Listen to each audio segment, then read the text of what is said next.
Olá, bom dia.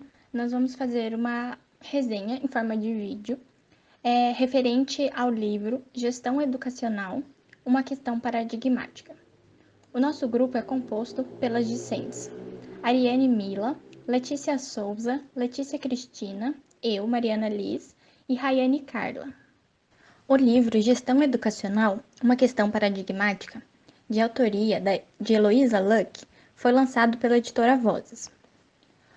Com o objetivo de orientar professores e gestores, o livro busca responder a algumas questões como: o que é gestão? Quais seus desdobramentos, dimensões e estratégias na escola? Quais as peculiaridades da gestão democrática participativa? O livro aborda sobre essa temática em 3 capítulos que são divididos em subtítulos. No primeiro capítulo, A Evolução da Gestão Educacional, uma mudança paradigmática, disserta sobre o significado de paradigma e explica o processo de gestão educacional como uma dinâmica em conjunto entre a coordenação da escola, afinado com as diretrizes e políticas educacionais públicas, compromissado com os princípios da democracia e com métodos que organizem e criem condições para um ambiente educacional autônomo, de participação e compartilhamento, autocontrole e transparência. No subtítulo 1.1, Problemas Globais demandam ação conjunta, abrangente e participativa, a autora ressalta a importância do trabalho em equipe e faz uma crítica a medidas tomadas em âmbito federal, estadual e municipal, onde é escolhido de forma isolada melhorias na educação, quando na verdade essas ações devem ser articuladas e conjuntas. No subtítulo 1.2, Ação conjunta e participativa se associa à autonomia competente, é explicitado a gestão educacional democrática e participativa, onde os sistemas de ensino teriam mais autonomia e participação nas soluções de problema em seu interior.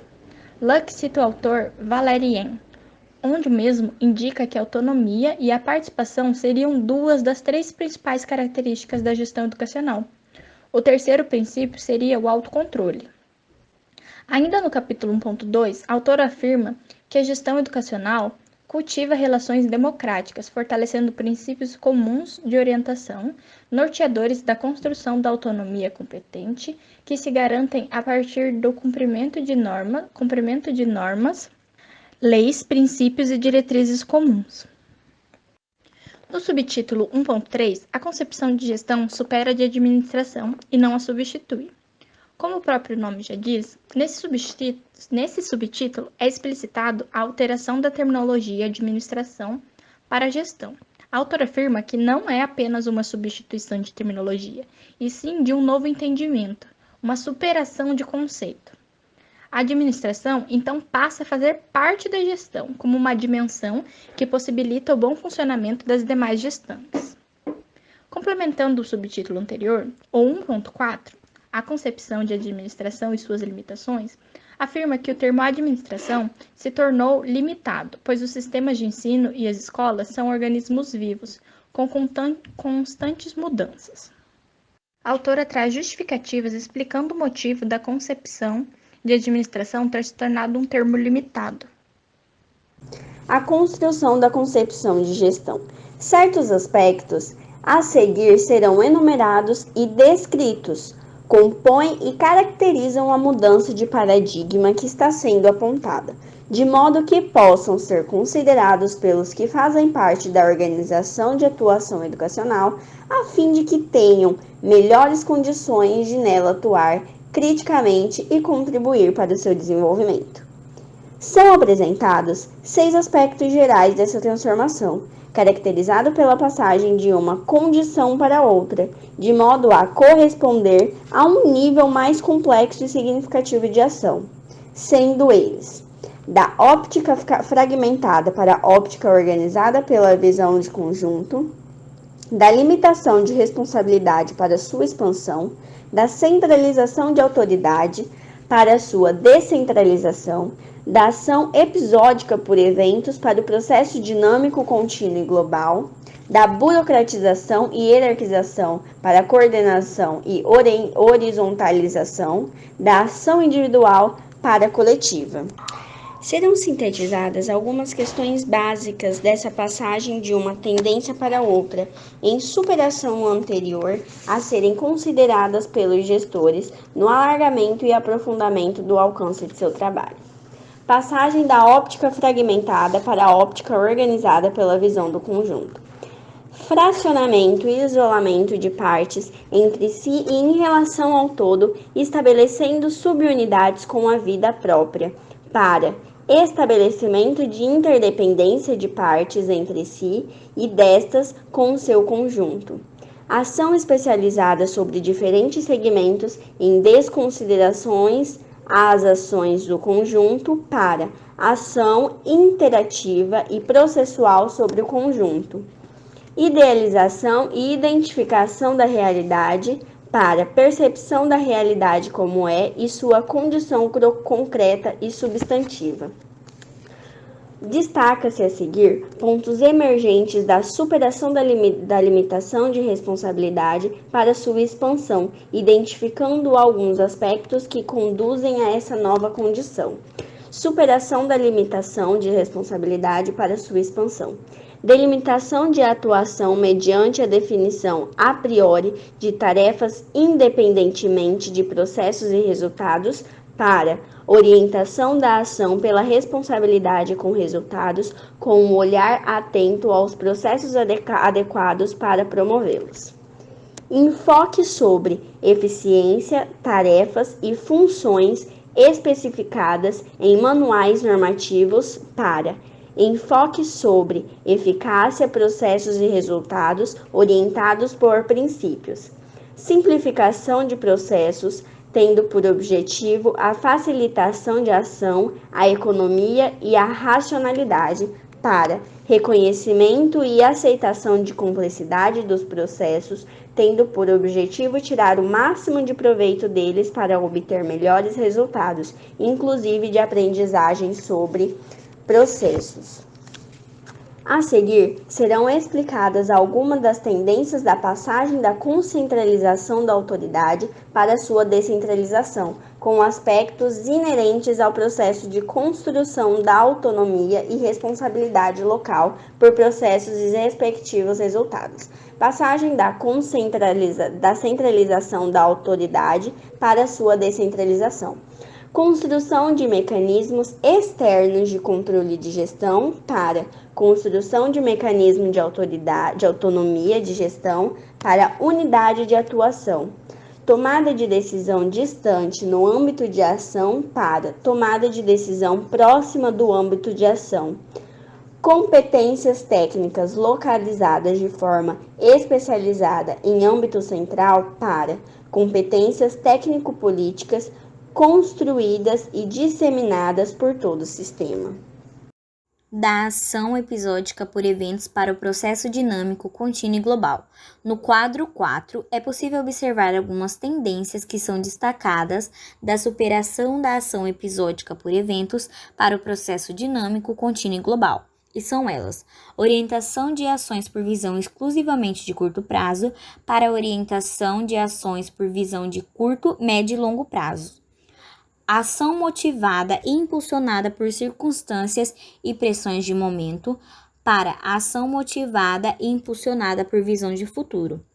Ações isoladas, localizadas e fechadas em si para ações interligadas, associadas entre si e reforçando-se reciprocamente.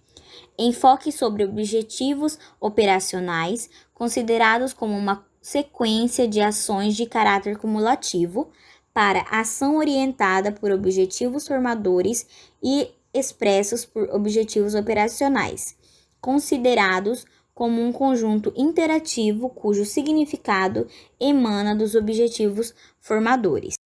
Da burocratização e da hierarquia para a coordenação e horizontalização. No quadro 5, observamos alguns destaques em relação à mudança paradigmática da burocratização e da hierarquia para a coordenação e horizontalização, e são elas: o relacionamento impessoal para relacionamento interpessoal, hierarquia verticalizada, subordinação, para horizontalização do relacionamento-coordenação. ênfase na uniformidade das partes na formação do todo, para ênfase na diversidade das partes, para formar a unidade do todo. Univocidade na determinação de rumos para a diversidade de vozes na determinação de rumos. Departamentalização de responsabilidades pela divisão e especialização de tarefas para responsabilidades compartilhadas em comum por todos os setores e profissionais. Preocupação com a formalidade, formalismo, para a preocupação com processos e resultados. Pessoas a serviço das organizações, para organizações a serviço de pessoas. O foco no cumprimento de normas e regulamentos, para foco no desenvolvimento, na aprendizagem e na construção da organização. Unidade de trabalho. A função a ser executada, para unidade de trabalho, o resultado a ser alcançado. E, por fim, da ação individual para a coletiva. No quadro 6, é destacado alguns aspectos em relação à passagem do enfoque da ação individual para a coletiva, sendo eles orientação por foco de interesses individuais e corporativos para orientação por consciência de responsabilidade coletiva e social com ideário e objetivos educacionais. Consideração à autonomia como direito e condição dada, para a autonomia percebida como conquista e fato circunstancial, e o reforço à competência técnica individual para o reforço à competência social. Capítulo 3. Relação entre administração e gestão. Uma concepção integrada e interativa. Bom, a autora aponta que não pretende polarizar as duas dimensões, e sim apontar características que esclareça que essas dimensões são dinâmicas e interativas. No ponto 3.1, a autora ela aponta através de um quadro didático a diferenciação entre administração e gestão, dando 9 ênfases em cada sobre essas diferenças.